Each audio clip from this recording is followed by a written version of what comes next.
Why, hello there. My name's David. I'm a digital marketing specialist, and I just happen to love the color blue. So my business website is dms.blue. And how do you avoid digital marketing scams? I wonder how. It's actually pretty easy.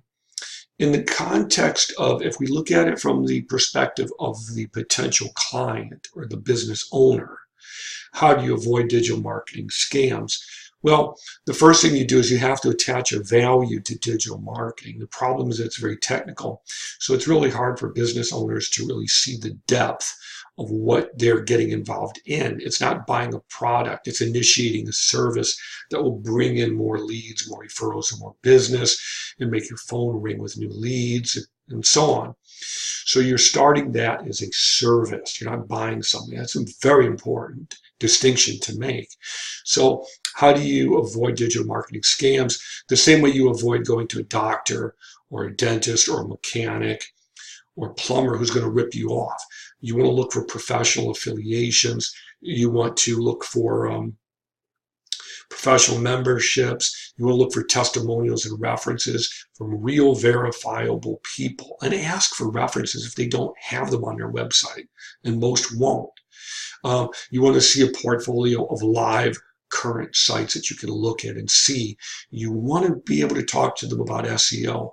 What have you done to take this business and make them #1 on Google, or at least on the first page of Google, or to help promote their business?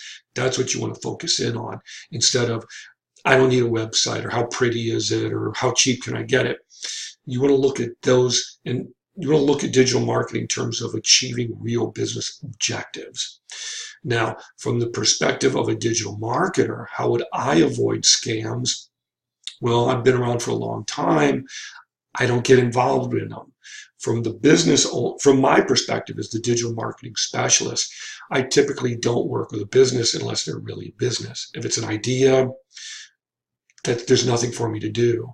If it's a business, I typically would request that they've been in business for at least several years, have at least 1 or 2 employees, have a physical brick and mortar location, or some kind of track record that I can see that they're functioning as a real business as opposed to just an idea.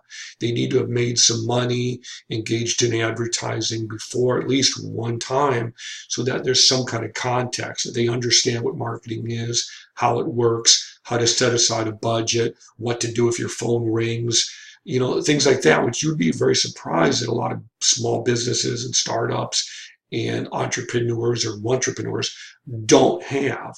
I've worked with kitchen remodelers and handymen before and put them right at the top of Google, only to find out that once the phone calls start coming in, they don't respond to phone calls and they won't check their email.